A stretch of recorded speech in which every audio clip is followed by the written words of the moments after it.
aide beaucoup.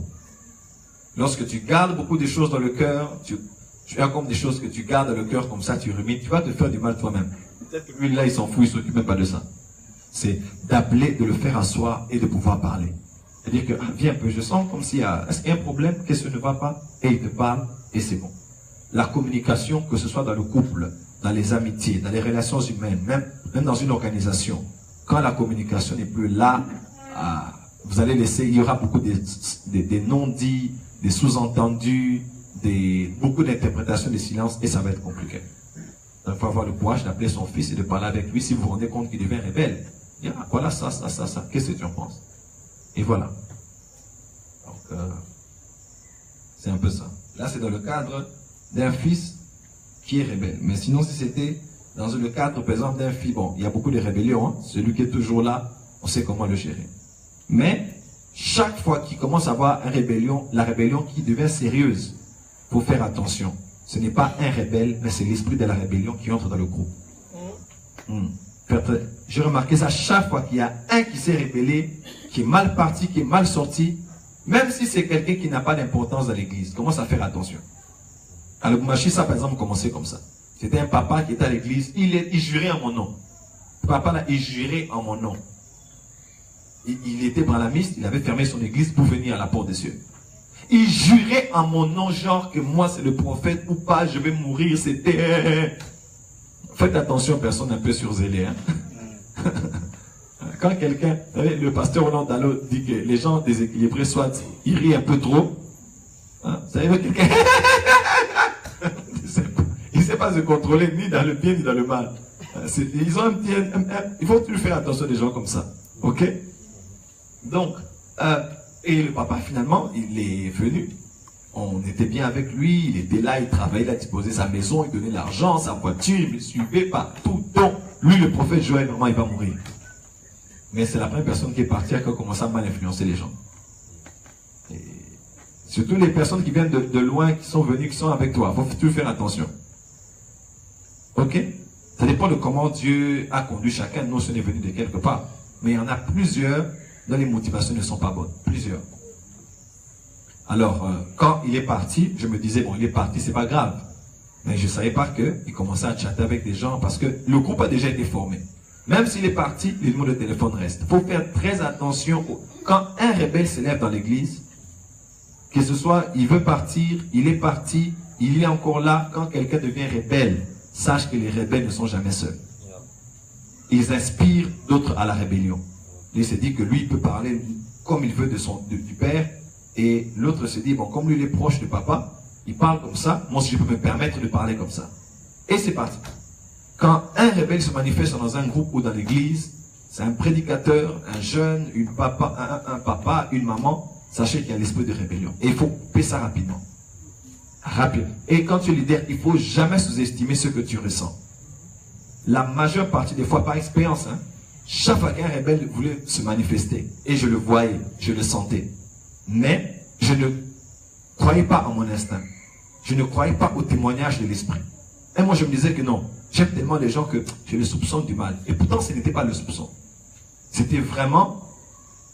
Le prophète un jour m'a enseigné quelque chose. Quand il est venu à Lubumbashi la première fois, il m'a dit, il y a 7 torrents par lesquels le prophétique coule. La première voie par laquelle le prophétique coule, c'est l'autorité. Quand tu es déjà une autorité, tu es prédisposé au prophétique. Quand tu es président, chef d'entreprise, pasteur, père de famille, tu es prédisposé à entendre Dieu sur tes subalternes. Parce que Dieu t'y a placé et il t'a donné la capacité de veiller sur le groupe. Vous allez voir quelqu'un comme Pharaon, Nebuchadnezzar, même ces rois profanes voyaient. Ils avaient des songes. Ils voyaient même le futur de leur empire ou bien de leur royaume. Un peu, même quand Pilate n'a pas vu, c'est sa femme qui a fait un songe. La nuit, elle a été troublée durant son sommeil à cause de ce juste qui voulait être accusé injustement. Quand tu es déjà autorité, Dieu te parlera toujours. Voilà pourquoi moi, il y a des choses que je connais sur tous mes fils, mais il y a des choses que je ne leur dis pas. Par exemple, une fois, j'étais avec le prophète Jimmy, on était au Rwanda, je crois, 7 ans passés. Il se battait avec quelque chose, il priait pour ça. Je dors, je vois tout. 5 heures du matin, je l'appelle, je dis, fils, j'ai vu ça, c'est avec papa. Tu as raison. C'était aussi comme ça. On a prié pour ça. Et juste aujourd'hui, tout va très bien. Il donne même ce témoignage-là lui-même. Vous voyez un peu. Déjà, quand tu es autorité spirituelle, tu es pasteur, tu es leader, sache que Dieu s'arrangera pour te parler parce que toute autorité établie parmi les hommes vient de Dieu. Et le mot établi, c'est le mot créé, ktisis, créer ou création. On parle de la création ou l'action de créer qui veut dire aussi établir. Donc c'est Dieu qui t'a créé là. C'est Dieu qui a orchestré tout ce qui s'est passé pour te mettre là. Vois un peu. Et quand il te met là, il veille aussi sur ton leadership. Très important. Vous qui avez des églises, des ministères où demain vous en aurez, pensez-y. Très important ce que je viens de dire. Donc quand on a des textes à l'église, il faut savoir comment les maîtriser. Il ne faut pas les laisser trop de libre cours, il ne faut pas aussi trop les coincer. Vous savez, il faut savoir jouer. Il faut marcher sur les œufs sans les casser. Parce que là, tu risques d'avoir trop de confrontations, t'énerver et même maudire. On a vu des parents maudire leurs enfants. Surtout quand les enfants sont adolescents. Les parents sont aptes à les maudire. Parce que tu n'arrives pas à comprendre que ce petit embryon-là, que l'on a sorti, ce qu'on a créé là ensemble, et puis la maman parle, et puis voilà, il sort, et puis il revient dans 3 jours. Nous tous, on a été des adolescents. Hein. Moi, j'ai fait des choses graves dans mon adolescence. Mais ce n'est pas pour autant que nos parents nous ont rejetés. Ce n'est qu'une étape de 3, 4, 5, 6 ans, et puis qui va passer, puis l'enfant va devenir mature. Et aujourd'hui, vous allez voir les adolescents, là sont les amis de leur papa. Ils parlent avec son père, ils discutent avec son père, ils lui présentent la fiancée, ils se marient, il a des enfants, on va aller chez grand-père, on va aller le week-end chez les parents. Ouais, maintenant, il comprend que, pas ce robot là. La douleur qu'il y a de pouvoir élever un enfant, alors, c'est quand tu deviens père que tu peux respecter les pères. Quand tu es encore fils, tu ne connais pas encore la valeur. Moi, combien de jeunes ne sont pas venus me dire, prophète Joël, on te respecte aujourd'hui. Je dis pourquoi? Il me dit parce que moi, j'ai souffert de l'estomac 3 jours. Un seul frère de l'église a commencé à me critiquer. Je n'ai pas dormi. J'ai des douleurs d'estomac. Allez, il s'agitait sur Facebook. Ah, même si on te critique, Dieu est avec toi. Les hommes d'aujourd'hui, ils connaissent. Oh, craignez les oins de Dieu. Il dit, mais j'imagine que toi, avec tout ce qu'on dit sur toi, tu peux sourire, être bien. Je te respecte. Parce que tu ne peux pas respecter quelqu'un tant que souvent tu n'es pas passé par là où il est passé. C'est quand on est père qu'on sait respecter les pères. Parce que c'est là que tu te rends compte de la douleur qu'il y a de prendre un enfant quelque part et de travailler jusqu'à ce que Christ soit formé en lui. J'ai dit beaucoup de choses, hein, mais qui étaient importantes. Voilà, question. Question. Sentez-vous libre, hein? Vous avez l'opportunité d'être avec moi en face. N'attendez pas de m'écrire un mail. Je suis là. Merci pour la parole. Je t'en prie. Je voulais savoir comment on peut faire une recherche des mots sur les textes originaux, par exemple en hébreu, en grec, voilà. Comment on peut faire ça, par exemple, trouver un mot et remonter les temps, en fait, l'origine de ces mots. Ok. Voilà. D'accord. J'en parlerai en profondeur la semaine prochaine. Parce que, par exemple, bon, en fait, la Bible, Biblos, en latin, que l'on a, n'a pas été écrit en français, ni en anglais. L'Ancienne Alliance, l'Ancien Testament a été écrit en hébreu, et un peu d'araméen, et le Nouveau Testament aussi. Ouais, c'est en grec. Alors, les traductions ont beaucoup influencé. Par exemple, vous allez voir King James Version. King James veut dire Jacques. Vous allez voir, certains textes sont adaptés pratiquement à l'aristocratie, à la royauté. Certains mots, je vais même vous en parler. Voilà pourquoi il est mieux de pouvoir rentrer à l'origine pour comprendre le sens profond de ce que Dieu voulait dire. Le grec, bon, ceux qui étudient le grec, en théologie, on les appelle les néo-testamentaires. Néo, hein, testamentaires. L'ancienne alliance, ce sont les vétéraux, comme les vétérans, anciens, ou bien originaires, ou bien ainsi de suite. Testamentaires. L'hébreu en particulier, les juifs déjà te font comprendre que tu ne peux mieux connaître Dieu qu'en hébreu. Parce que l'hébreu est la langue que Dieu a parlé. L'hébreu est la langue que Dieu a utilisée pour instruire à Moïse d'écrire la Torah. C'est-à-dire le Pentateuque, les 5 livres. Et pour les Juifs, on dit Dieu le parlait face à face. Ça veut dire que Dieu le dictait d'écrire tous les mots qu'il devait écrire dans les 5 livres de Moïse. Là. Dieu le lui dictait personnellement. C'est pour cela que pour les Juifs, la Torah, le Pentateuque ou les 5 livres de Moïse sont sacrés à l'extrême. Et ils disent même que l'histoire du monde se cache dans les 5 livres de Moïse. Et ils te font comprendre, au fait, déjà en hébreu, est-ce que je peux dire quelque chose? Ok, alors, les Juifs déjà croient en quelque chose. Les rabbins, même la tradition juive en général, croient que Dieu a créé le monde avec les lettres de l'alphabet hébraïque. Quand Dieu disait Dieu dit, c'est-à-dire que Dieu utilisait chaque lettre. On dit que chaque lettre a une énergie spirituelle. Chaque lettre est divin. Vous savez, par exemple, nous, si on dit A, B, C, D, ou bien A, B, C, D, ça ne veut rien dire. Tant qu'on n'a pas mis en sommation avec F, S, J, et puis ça devient, par exemple, vanille. Ouais. Mais si tu prends A, tu l'isoles, tu n'as rien de tout ça. Mais en hébreu, Aleph, ça veut dire déjà tout un tas de choses que tu n'as pas idée.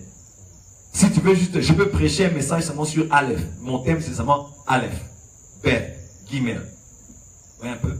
Et on continue. Mais le Aleph seulement veut dire 1 million de choses.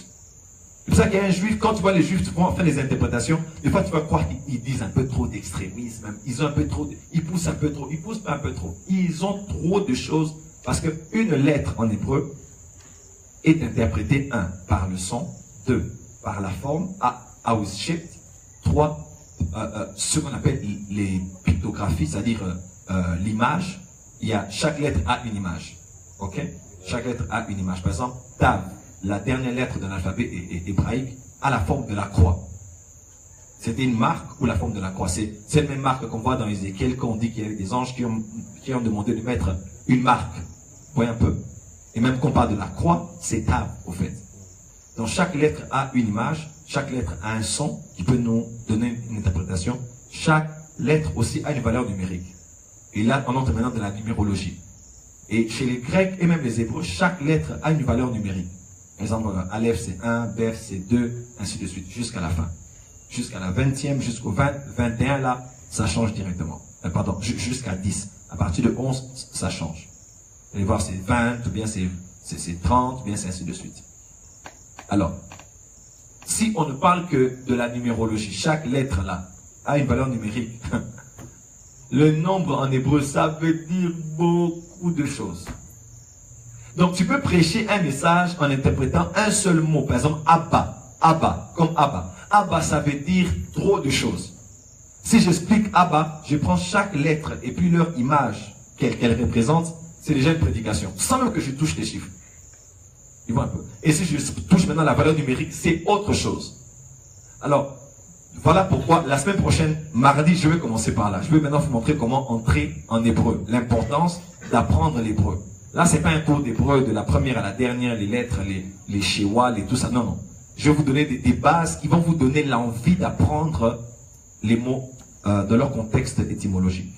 Mais seulement, vous devez savoir qu'au XXIe siècle, à cause de la technologie, il y a beaucoup de facilité de connaître les choses. Beaucoup. Vraiment, si tu ne connais pas l'étymologie des mots, c'est de ta faute. 1. Google Translate déjà.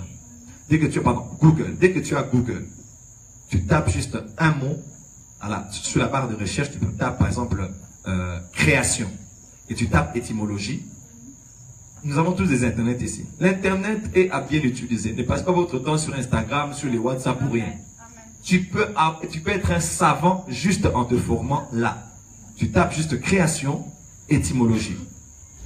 Tu peux taper en anglais. Si tu sais parler l'anglais, tu auras beaucoup plus de insight. Ou bien, tu peux aussi taper, par exemple, en français. Là, tu vas voir, par exemple, Wikipédia te donne. Il y a tout plein, même les Larousse d'Internet. Tu vas voir tout ça. Et tu vas voir la définition en latin, en grec, si c'est pas en hébreu. Tu vas entrer et tu vas voir tout un tas d'explications à ce sujet. Déjà là, moi, quand je prépare mes messages, je fais aussi recours à cela. Ok? Donc, ton Internet que tu as là tous les jours peut t'aider à préparer une prédication, à faire une étude biblique ou à avoir une bonne méditation biblique. Par exemple, si c'est un mot biblique, vous allez voir que Dieu bénisse enseignement.com, il faut un bon travail.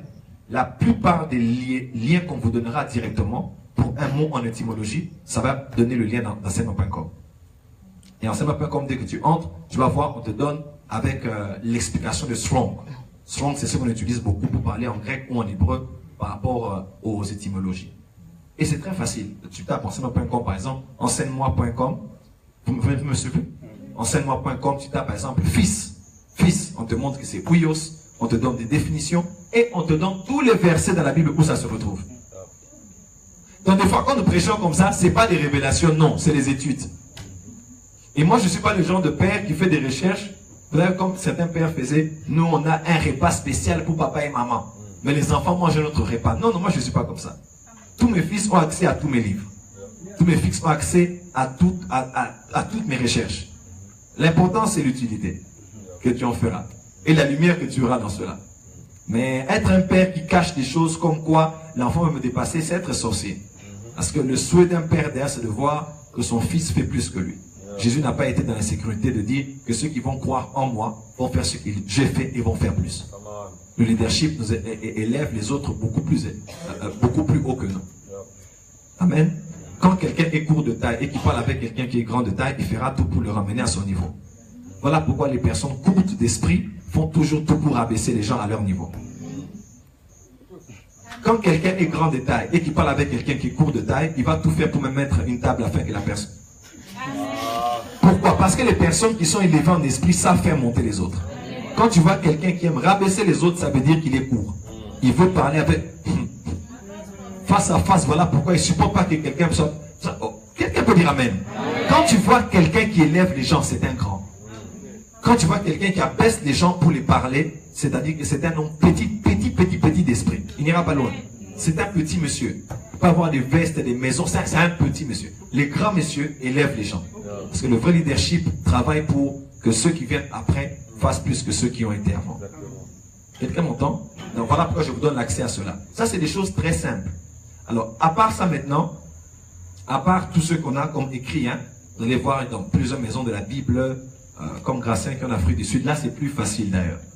Vous allez voir, vous allez dans les bookstores, dans les Bibles, hein, dans les bookstores, vous allez, voilà, vous allez voir, il y en a tout plein.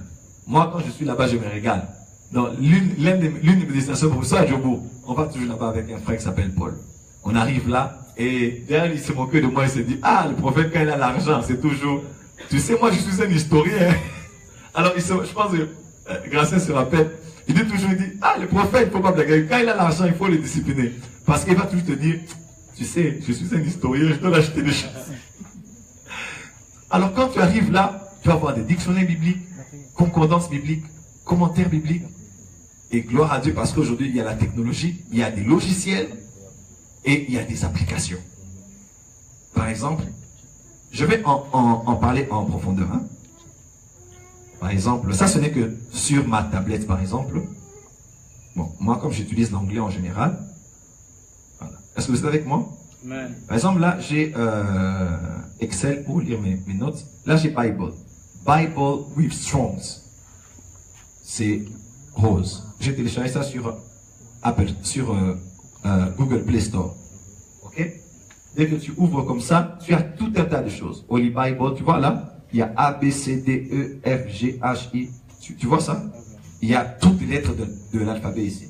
Alors, quand je tape A, j'ai Aaron, Aaronite, Abaddon, Abda, Abana, Ebez, tout ça, Abba, voilà. Vous voyez un peu? Abednego. Je prends par exemple, par hasard, je stoppe ici.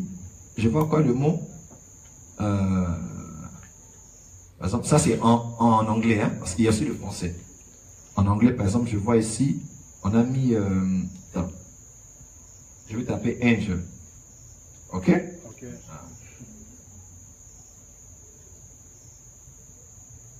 Ah, voilà. Chercher.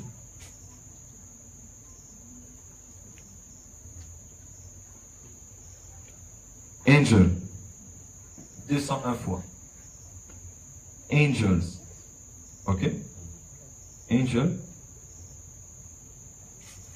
Tu vois ça? Dans Genèse, c'est 11 fois. Dans Exode, c'est 6 fois. Dans Nombre, c'est 11 fois. Vous savez, mes frères, le mot ange est écrit 11 fois dans le livre de Genèse. Là, tu vois quelqu'un dire, une révélation. C'est pas une révélation.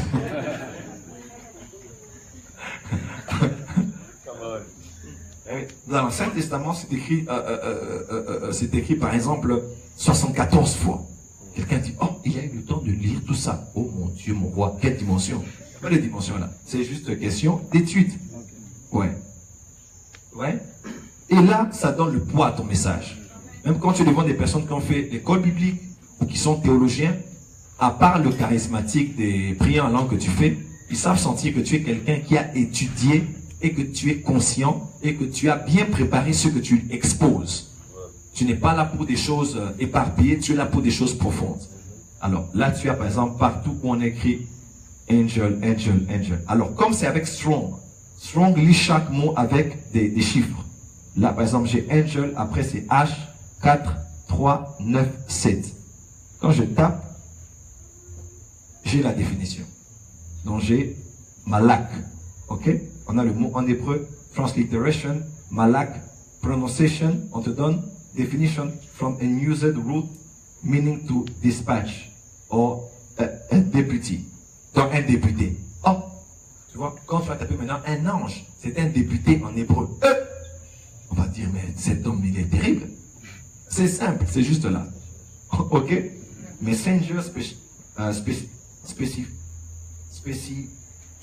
specifically of God that on explique ici, King James Version usage, on donne le nombre de fois, ambassador, variant, tout, et on te donne tous les versets. Donc quand tu fais par exemple une étude sur le mot ange, tu as dans tous les livres de la Bible, le nombre de fois ça se retrouve extrêmement pratique. J'ai autre chose peut-être ici encore.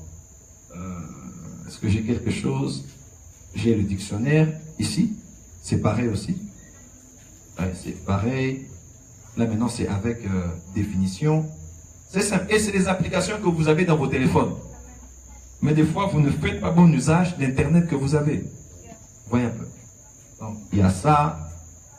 J'ai quoi encore? Par exemple ici, j'ai concordance biblique. J'ai aussi la concordance. Bon, ça c'est pareil, mais ça c'est en français. Hein? Par exemple, abattra. Ou bien abattu. Je tape abattu et j'ai partout où c'est écrit. Vous voyez un peu? Donc ça c'est juste pour donner un petit exemple qu'il y a des choses comme ça pratiques autour de nous, mais des fois que vous ne connaissez pas, mais que vous devez savoir. J'ai une version de la Bible ici. Let me see. J'ai une version de la Bible ici. Bon, là c'est ma Bible. J'ai l'application Prophète Joel Francis Tatou que tu l'as téléchargée. Dites Amen. Amen. Et j'ai une application ici, My Sword Bible. Très fort. Il y en a beaucoup. Hein. D'autres, il faut payer. Tu peux payer avec ta carte. Par exemple, ça, j'ai téléchargé beaucoup de versions à l'intérieur. Donc, c'est incroyable.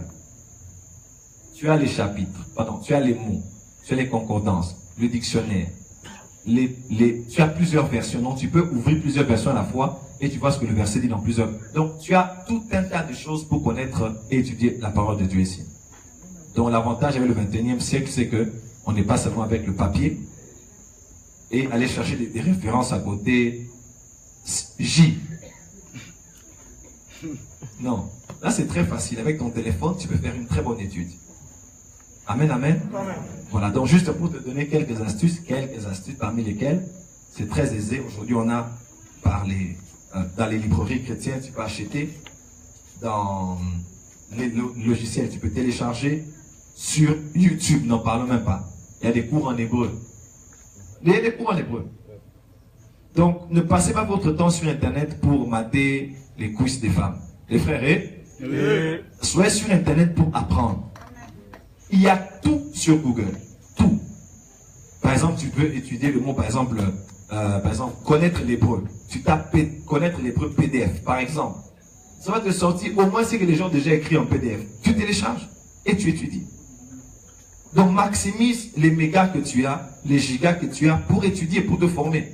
Ne passe pas ton temps à regarder ce qui est écrit sur qui, et puis voilà, l'autre a changé sa photo de profil, ça veut dire qu'ils ont déjà cassé avec son fiancé, voilà pourquoi il a mis une photo triste, et voilà. Ne passe pas ton temps de les mathématiques des internautes.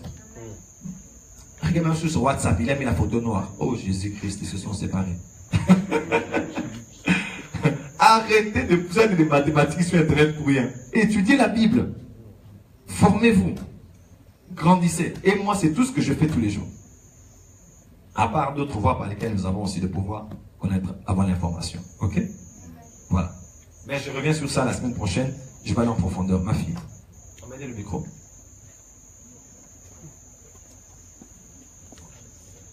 Merci pour la parole. Hier, vous avez parlé concernant la création, en fait. Quand vous avez parlé du témoignage qu'avait rendu le Saint-Esprit par rapport au Christ, mais vous avez dit qu'il y avait 3 types de création, de la création. Donc, vous n'avez pas... Je me suis rappelé même que je n'avais pas parlé. Ok. Ok. Bon, en l'occurrence, il y en a 4. Mais je ne parlerai que de 3. La première création, c'est la création angélique.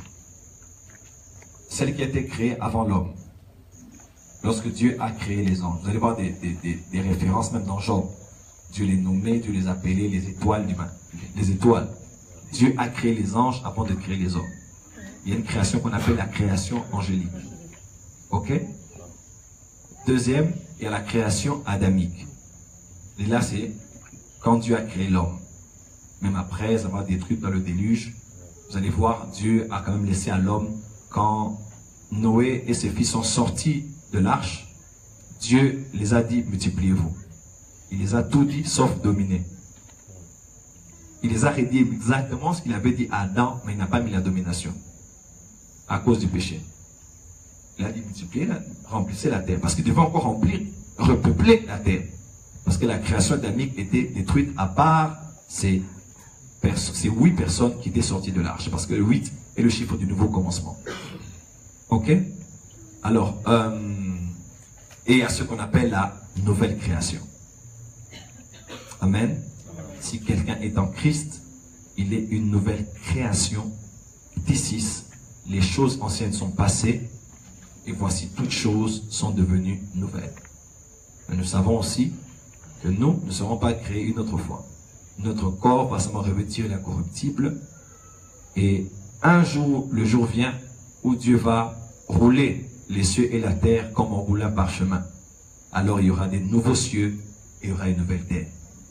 Et dans la Jérusalem, dont on parle même des proportions géométriques, donc que l'on décrit dans Apocalypse, nous allons régner avec le Seigneur pour des siècles et des siècles. Amen.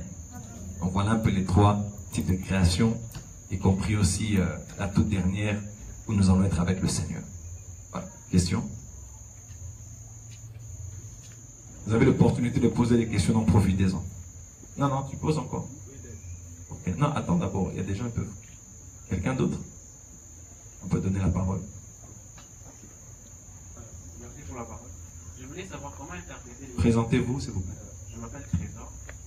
Je viens de Philadelphie. Je voulais savoir comment interpréter le livre prophétiquement. Ça, des écritures. Comment interpréter le livre prophétique? Ok, thank you. Bon, dans la Bible déjà, la Bible qui est une encyclopédie de 66 livres, donc c'est une combinaison de 66 livres. Les livres prophétiques sont classés. Il y a des livres prophétiques et des livres apocalyptiques. Il y a une différence qu'il faut faire. Par exemple, là, il y a les 5 livres de Moïse, qu'on appelle le Pentateuque. Il y a les livres historiques, comme les rois, les Samuel, ainsi de suite. Il y a les livres poétiques, comme les Proverbes, Ecclésiastes, des Cantiques, Psaumes. Il y a aussi des livres prophétiques. Là, maintenant, on commence à voir les grands prophètes et les petits prophètes. Les grands prophètes ne sont pas qu'on appelle les prophètes majeurs et les prophètes mineurs. Ça n'a rien à voir avec leur onction prophétique, non. Mais c'est par rapport au volume de leurs écrits. Donc, quand on dit prophète majeur, c'est pas qu'il est plus que tous les prophètes, non. Ça veut simplement dire, comment? Ça veut seulement dire que, par exemple, il y a Ézéchiel, il y a Daniel, il y a Ésaïe, il y a Jérémie, on les classe parmi les prophètes majeurs, parce que le volume de leurs écrits sont consistants. Ok? Et les autres sont les petits prophètes. Là, ce sont les livres prophétiques. Là, maintenant, tu as les Habakkuk, Abdias, Nahum, Osée, Joël, Zacharie, Malachi, et ainsi de suite. Donc, les livres maintenant apocalyptiques sont aussi prophétiques. Mais ils touchent essentiellement le domaine de l'eschatologie. Là, vous avez Daniel, vous avez Zacharie et vous avez Apocalypse. C'est des livres qu'on appelle livres apocalyptiques. Alors, ces livres vraiment se mélangent. Tu peux mieux comprendre Apocalypse que si tu comprends Daniel et si tu as compris Zacharie. Et il y a aussi une section d'Ézéchiel qui est très très importante, c'est à partir d'Ézéchiel 36, 37, 38, 39, ainsi. Parce que quand on parle par exemple de la vallée des ossements desséchés, beaucoup de chrétiens pensent que au nom de Jésus, même si ta vie est devenue des ossements, déclare Alléluia, le réveil du temps de la fin, l'armée du temps. Non, non, non, non. Ce texte, c'est pour Israël. C'est le texte de la prophétie de la reconstitution de la nation d'Israël, en 1945.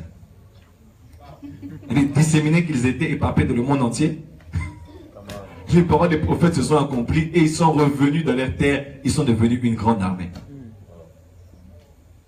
Donc, avant vos interprétations surnaturelles là, de l'église, le vent, les nerfs qui sont en train de le corps, le sang, l'esprit, calme-toi d'abord, c'est de t'agiter. C'est d'abord Israël. Après, tu feras tes applications.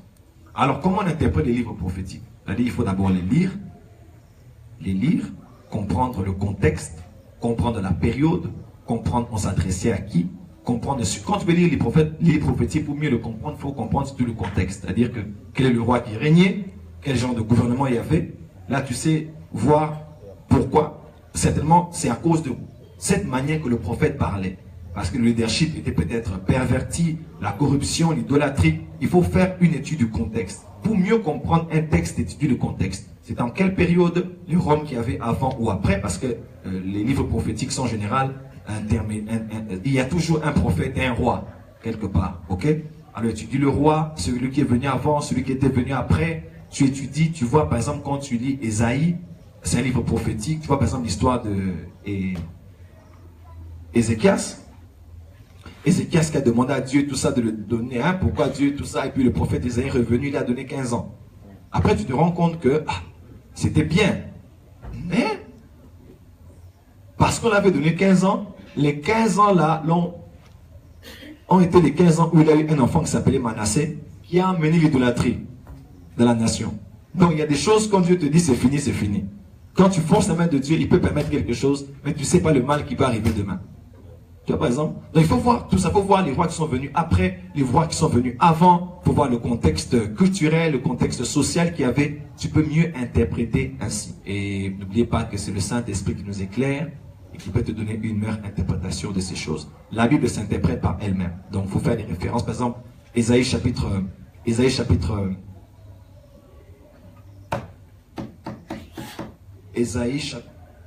My God. Là, on dit que la montagne de la maison de l'Éternel. Par exemple, ce texte d'Ésaïe, tu le verras dans Michée. Michée, on s'est dit exactement mot pour mot. Je le crois, et certains disent que non, Michée avait juste répété ce qu'Ésaïe avait dit. D'autres disent que non, Michée avait prophétisé la même prophétie qu'Ésaïe avait dite.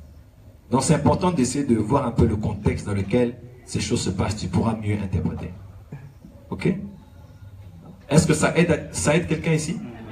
D'accord. Quelqu'un d'autre? Question? Bonsoir, papa. Bonsoir. Ma première question est de savoir comment est-ce qu'on devrait reconnaître qu'un prédicateur est un enfant.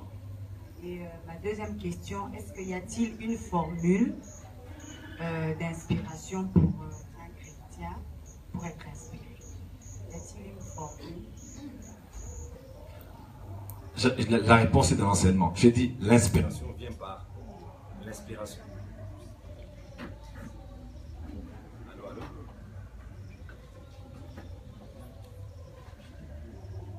Voilà.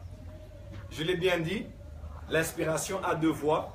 L'inspiration vient soit par la révélation, soit par l'information. Ok? Et nous ici, nous parlons de l'information parce qu'il y a beaucoup de gens, quand j'enseignais ici, ils ont même eu des prédications. Qui a eu une prédication pendant que j'enseignais ici? Surtout toi. Voyez un peu. Parce que la prédication de l'un suscite l'inspiration de l'autre, a dit l'apôtre Paul Mouton. J'ai entendu ça, ça fait des années. Voilà. Donc, il ne faut pas mépriser l'information. Tu peux avoir l'inspiration par une information ou avoir l'inspiration par une révélation. Pouf! Dieu te parle. Tu travailles et tu prépares ton cerveau. Comment reconnaître qu'un prédicateur est un enfant? L'apôtre Paul dit: lorsque j'étais un enfant, je parlais comme un enfant. je raisonnais comme un enfant, je pensais comme un enfant. Maintenant que j'ai grandi, j'ai fait disparaître tout ce qui était de l'enfance. Comment reconnaît-on un enfant? Par ses paroles, par sa manière de raisonner et de penser. En général, nous voyons cela par ses actes et par ses propos.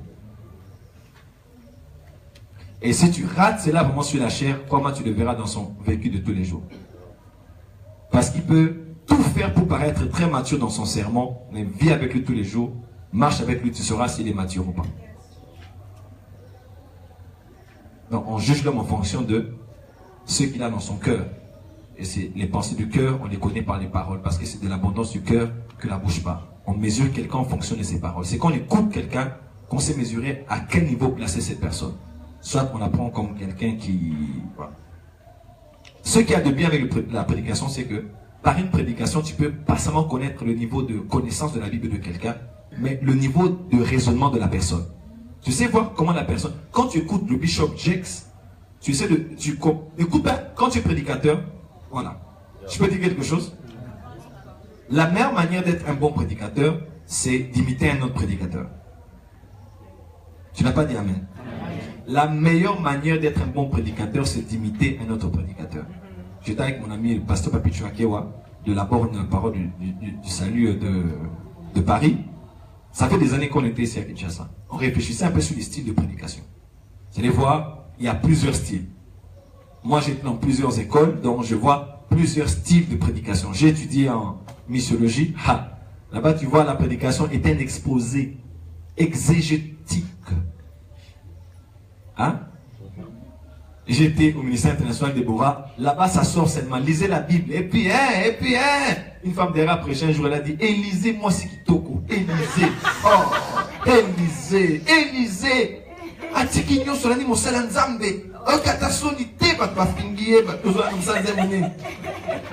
Pour ceux qui nous suivent, elle dit que Élisée, une belle femme. Il y a beaucoup de femmes à Kinshasa qui s'appellent Élisée. Alors, elle, on s'est dit, c'est Élisée, une belle femme. On l'a critiqué, pourquoi tu fais un homme de Dieu comme ça? On l'a découragé, elle a dit non, je le suivrai jusqu'au Jourdain. Je le suivrai jusqu'à Bethel. Oh, Élisée. Là, une femme qui prêche. Hein. Donc, elle est vraiment, oh, j'ai prié, Dieu m'a donné ce message, il m'a dit parle de femme. Élisée, maman, Élisée. Toi, tu pourras suivre ton pasteur. On t'insulte, on te dit, pourquoi tu laisses tout pour suivre? Élisée. Je disais, oh my God.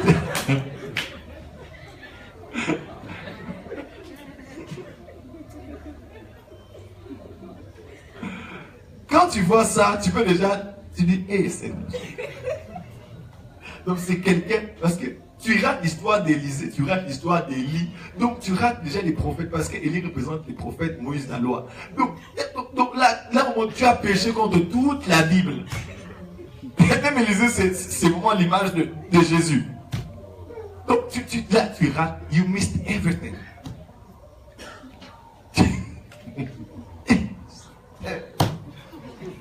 Même nous, on était dans la chorale, c'était une convention des mamans. Il y avait beaucoup de mamans. Beaucoup. Maintenant, c'était la présence des mamans. Oh Jésus. Et la chouma, c'était la honte générale, quoi. Je parle de quoi, au fait? Imiter un autre prédicateur. Voilà. Donc, il y a beaucoup de styles de prédication. Ok? Par exemple, j'étais avec le pasteur Roland pendant des années. Le pasteur Roland Dallot, il commence d'abord, en général, par les principes. Je vais dire 4 choses. Je vais dire 5 choses. Et nous tous, on a appris ça. Nous tous, là, qui avons été avec lui, on a appris ça quelque part. Ça fait bien parce que tu plantes un décor en sortant des principes, en ayant lu un texte, bien sûr, et tu tires peut-être un principe pour sortir l'explication du texte, et tu commences à développer. Le Bishop Jakes, par exemple, c'est un style tout à fait oratoire. Sa force, c'est son art de parler. Il est très systématisé dans son message. Vous savez comment il commence, il évolue, mais il laisse ça couler. Il n'est pas devant ses notes, il n'est pas devant son ordinateur. C'est des choses qui coulent et il part. Mais dans sa tête, il est structuré déjà. Il faut toujours avoir le squelette de ton message dans la tête, même si tu as les notes. Parce que tu allumes le iPad comme ça, il ne s'allume pas. Oh Jésus. Tu cherches des papiers comme ça, tu as confondu les notes. Tu as amené les papiers du picateur. Oh Jésus. Donc tu dis, Seigneur, ça c'est un combat. C'est pas le combat. C'est là qu'il faut avoir le squelette de ton message in mind. Oui, un peu. Donc, moi par exemple, quand je me suis converti, je commençais mon message comme l'apôtre Léopold Mutombo. Il n'y a personne que j'ai vu introduire des messages comme Mutombo Kalomo. Never. Vous n'avez pas encore écouté. quand tu écoutes voir, personne commence de nos jours. Donc c'est comme un exposé, c'est comme une dissertation. Vous savez comme on commençait les dissertations. C'est la même manière de commencer les trucs. Et mon fils Jimmy me dit toujours, papa, toi tu es le roi, le roi des introductions. Parce qu'au fait, soit tu prends une histoire, soit tu prends un thème. Tu sais, prêcher c'est un art. Prêcher c'est pas, oh Dieu te dit non. C'est comme la cuisine. Dieu vient te donner le riz, les haricots, la viande, tout ce qu'il faut. Et il te laisse. Il dit, va nourrir mon peuple. Maintenant c'est éparpillé et c'est pas cuit. Maintenant, le reste là, c'est le sens artistique. C'est la connaissance qui va te permettre de bouillir à tel niveau, cuire à tel niveau, saler, ne pas saler, mélanger, et surtout comment présenter ça sur la table. Ça détermine aussi l'envie que l'on a de manger cela. La présentation est bonne, la cuisson a été bonne, le mélange et les ingrédients. Quelqu'un mange, il s'est dit, j'ai mangé. Et tu sais, par exemple, ce témoignage, je le mettrai au début. Ça va captiver. Mais ce témoignage, je le garderai à la fin, avant de faire le service. Ça va émouvoir les âmes des gens. Là, c'est l'heure de parler en public. Je dis que quand je vais dire ça, ils seront portés, puis je donnerai ce témoignage. C'est moi déjà parti. Là, c'est là, oui. Et quand tu parles, par exemple, d'une mélodie comme ça, là, Jimmy, déjà, Jimmy, il va jouer un son que j'appelle Tonex. Là,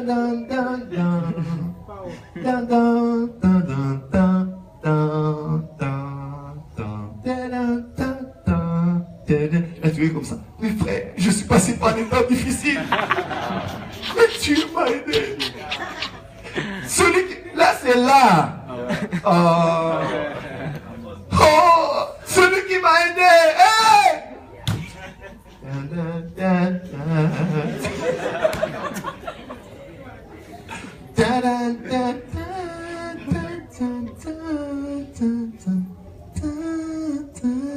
Tu m'as mis pitié.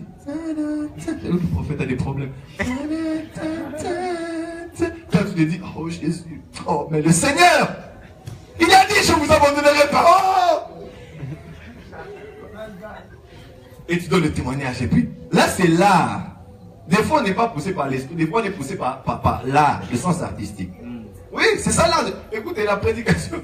Le reste, c'est là, Dieu te dit, débrouille-toi comment tu vas. Tu vas voir quelqu'un qui avait une grande révélation, mais il pensait qu'il a préparé, il a fini le message en 15 minutes. Et pourtant, le message, c'est Dieu qui t'a donné, mais tu n'as pas tellement de connaissances que tu tout sors tout et puis, oh, tu commences à répéter les mêmes choses. Puis tu dis, ah, prions. Puis tu lui dis, mais, et pourtant, je sentais que ça venait de Dieu, mais comment j'ai fouté?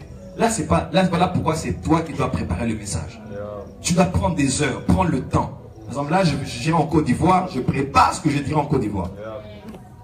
Et là, je ne prépare pas mon message. J'étudie chaque orateur. Comme ce matin, j'ai étudié Bishop Bismarck.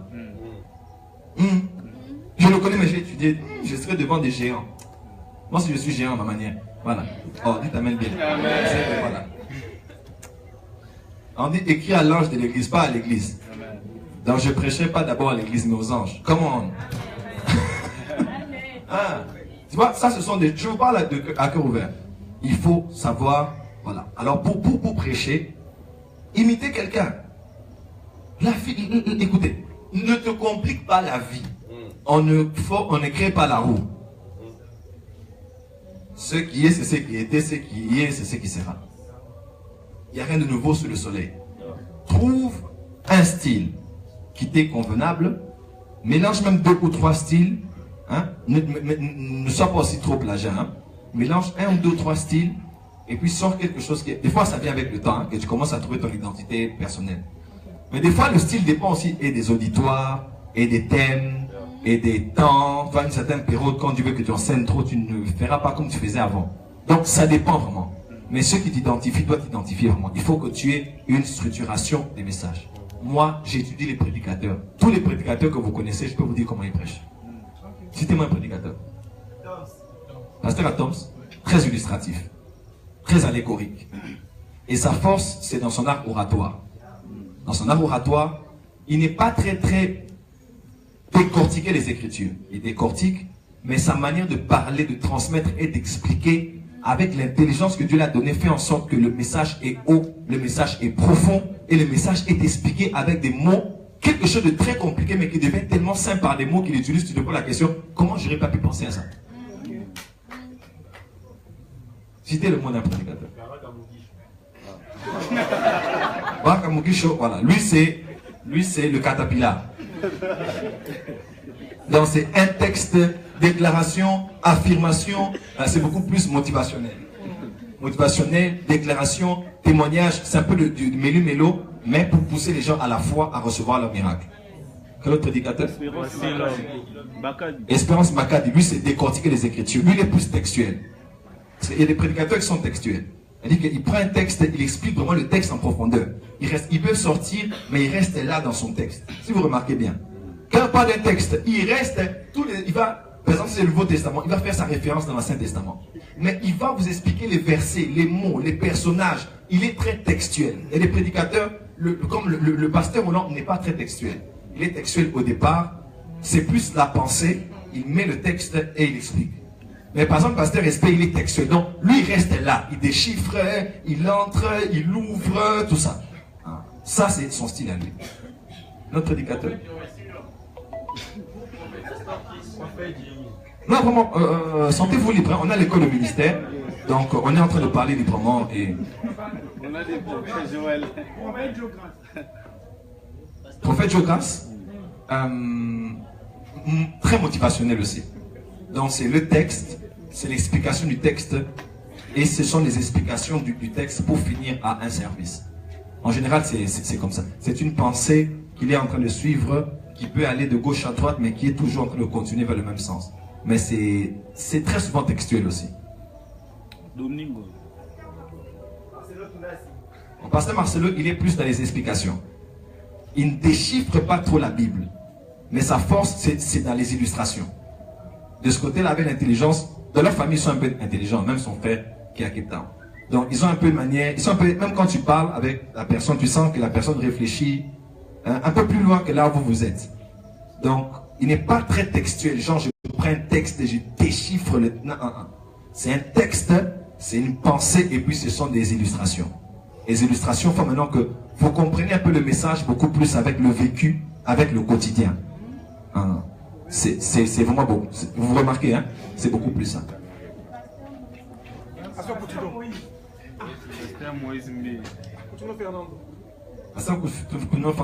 Il est très motivationnel aussi. Donc c'est un texte, lui il est très textuel. Il reste dans l'histoire là, des déclarations, des affirmations, et ainsi de suite. Je n'ai jamais suivi l'un de ces messages depuis la fin. Voici l'homme.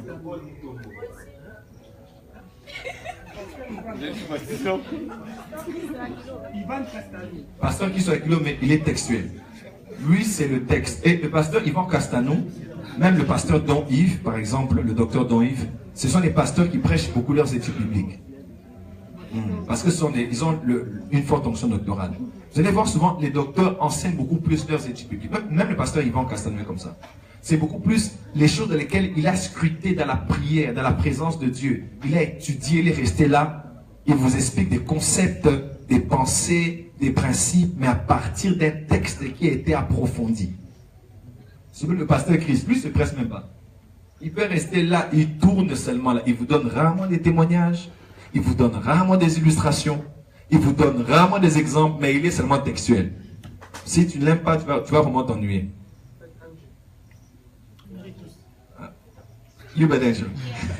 Lui-même.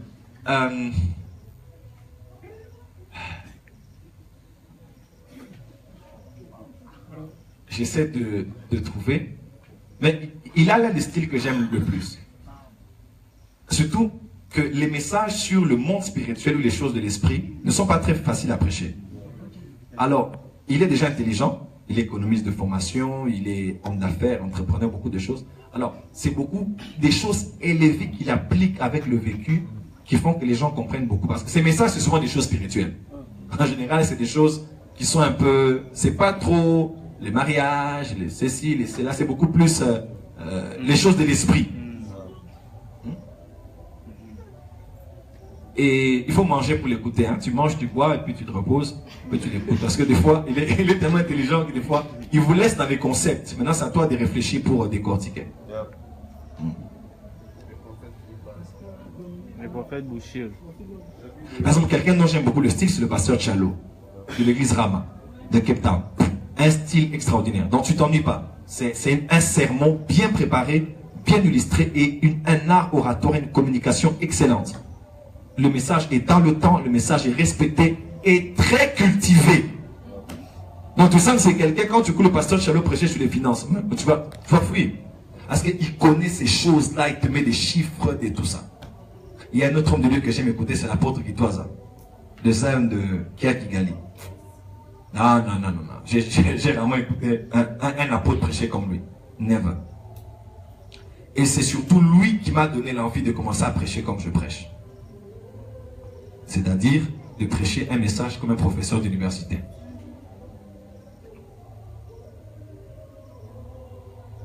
Donc, quand tu me vois dans les conférences, pas les conférences de ISP là, non. Les conférences genre Prophetic Sunday, AGS. Non, AGS c'est un peu très spirituel. Mais les Prophetic Sunday, comme ce que j'ai prêché sur l'Afrique, ce que j'ai prêché sur Israël, ou d'autres messages que j'ai prêchés comme ça, tu sens que c'est tout un cours. Tu quittes la réunion, tu as appris plus que la Bible. Tu as appris l'histoire, tu as appris la géographie, tu as appris les statistiques, tu as appris les mathématiques. Donc tu es sorti, comme on dit en français, un peu moins bête que tu étais entré. C'est une expression, hein. Pour dire que tu as appris beaucoup de choses. Par exemple là, je t'ai donné beaucoup de matière à la fois. Et quand c'est un message, moi je sais que surtout je suis dans mes messages de transformation nationale, là je suis vraiment, là on va, comme en Côte d'Ivoire, je vais vraiment être là où j'aime être. Je vais être dans le mélange de Roua, Samajira, les sentinelles. Et donc, là tu es dans le prophétique, tu es dans la culture, tu es dans tout. Voilà. Il faut que quand les gens viennent te suivre, qu'ils se disent non, on doit l'inviter encore. Non, j'ai appris quelque chose. Parce que nous ne nourrissons pas que l'esprit, nous devons nourrir aussi l'âme, le côté intellectuel des gens. C'est très important. À Lumbashi surtout. Et un homme qui m'a donné aussi l'envie de prêcher comme ça, c'est le Bishop Bismarck. Tu dors Bismarck. C'est une bibliothèque. Quand il prêche, sache que tu vas prendre 1 million de choses dans une seule prédication. Le docteur Mensah Otabil, il est très simple. C'est seulement les principes. Prends un texte, il explique le texte, il me sort des principes dessus et il fait des déclarations. C'est fini. C'est fini. Mais la profondeur, c'est exceptionnel. Là, c'est seulement de leur manière d'interpréter les Écritures. Mais la manière de présenter, ouf. Par exemple, le Bishop Noel Jones, il commence ses messages toujours bas. Dans les 15-20 premières minutes. Après, il décolle. Il vibre pendant 15 minutes maximum et il descend. Il clôture son message en parlant à basse voix. Mais vous avez déjà crié, sauté, et puis il descend. Et surtout, son médecin devant, en train de le faire, c'est qu'il doit atterrir. Quand il vibre trop. Pour vivre longtemps. Mais un pasteur congolais, si son médecin le fait comme ça, il dira ça, c'est la chair. L'esprit de Dieu. Non, c'est là. Lui, je sortirai tout en 40 minutes et c'est fini. Après là, le Bishop Jones commence à parler calmement. Mais il est même plus profond que le Bishop Jakes. Ça c'est moi. Il est textuel dans les... Non, c'est... Surtout que c'est un psychologue, un anthropologue. Maman. Donc tu connais l'homme, comment réfléchit l'homme au travers de lui. Il est très fort dans la psychologie. Deux derniers exemples. Le Bishop Dag Mize. Bishop Dag Mize, il est beaucoup dans les commentaires bibliques et les principes. Mais c'est un très bon orateur à écouter parce que son style déjà vous garde quoi. Il sera ici le mois prochain à la cathédrale du Centenaire. Il fait rire donc vous êtes... J'ai dit pasteur Kondo à Kondo, lui c'est vraiment... Ça c'est un pasteur, tu ne peux jamais te lasser de lui. Et lui et sa femme, jamais. Et Tim Story qui allait à Réma, celui qui a commencé les mouvements de réveil, d'onction là. C'était un jeune. Il avait des miracles, pas mal de connaissances miracles. Personne n'était comme Tim Story. C'est vraiment donc le pire petit de Réma Collet. Comme ça. Service, onction, puissance. Tim Story, connu à Hollywood. Les tech et touch, c'était des choses qu'il a commencé, ça faisait des années. Maintenant, il est plus dans un motivateur, tout ça, je vois sur Internet. Mais son style, c'était de faire rire. Lui, il fait rire. Mais quand il va commencer le service, toi, encore comme si je bam, bam, bam, bam, vous tombez, bam, bam, bam, bam, bam. Prenez le caméraman, bam, bam, bam, bam, bam. Donc, vous tombez comme si. C'est incroyable. Voilà, question. Je pense qu'on va être dans les questions aujourd'hui. Hein. Question, oui.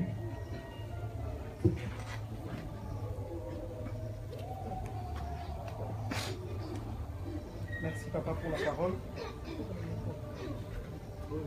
C'est les frères Cliff.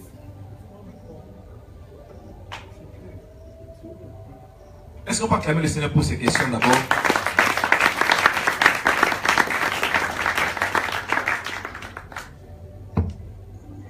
Merci pour la parole. Je vous en prie. C'est les frères Cliff. Je voulais savoir ce qui se passe aujourd'hui à Kinshasa par rapport au prophète. À côté de Nisaleo, à Bande le Mamakam. Et puis il te pose la question, est-ce qu'il y a un côté Zama? Ou bien dans un agatali? Bon, je ne sais pas si les prophéties viennent d'où. C'est de l'esprit pour demander aux gens la côté Zama dans l'agatali. Ou bien, il y a un amaye de la bango moko pour la confirmer par rapport à la prophétie. Deuxième question. Bon, moi, j'ai jamais entendu ça, donc je. Et ça s'est fait, papa. Deuxième question. Attends, c'est bon, expliquez-moi un peu. Confirmation. Vous cherchez à avoir l'affirmation à la personne qui vous prophétise des théories. Ah, ok. Si c'est vrai ou faux, c'est ce que vous dites. Surtout sur les paroles de connaissance. Deuxième question. Nous avons étudié les actes des apôtres ici. Je vois dans l'église primitive les choses qui se faisaient. Et dans cette église primitive, ça ne se fait pas. Je ne sais pas qu'est-ce qui est à la base de cette régression spirituelle. Nous, on voit Pierre en train de passer, son ombre guérit les malades. La Bible même de Paul guérissait les malades. Mais aujourd'hui, c'est une régression. Même un autre exemple, les gens se réunissent dans les actes, ils prient. La Bible dit, Éternel, vois leur, Seigneur, vois leur menace. Et la suite dit que la terre trembla. Bon, je ne sais pas si c'était des choses spirituelles, bien naturelles, comme ça, la terre tremblait spirituellement, bien naturellement. Et aujourd'hui, ça ne se fait pas. Pourquoi? Qu'est-ce qu'il y a à la base de cela? Et puis, la dernière question. Mais vraiment, tu n'es pas dans notre sujet. Hein. Mais bon, ça va, vas-y quand même. La dernière question, je vais savoir comment utiliser les anges dans un ministère. Décidément, toi, tu as cassé la baraque. On peut l'acclamer trop fort.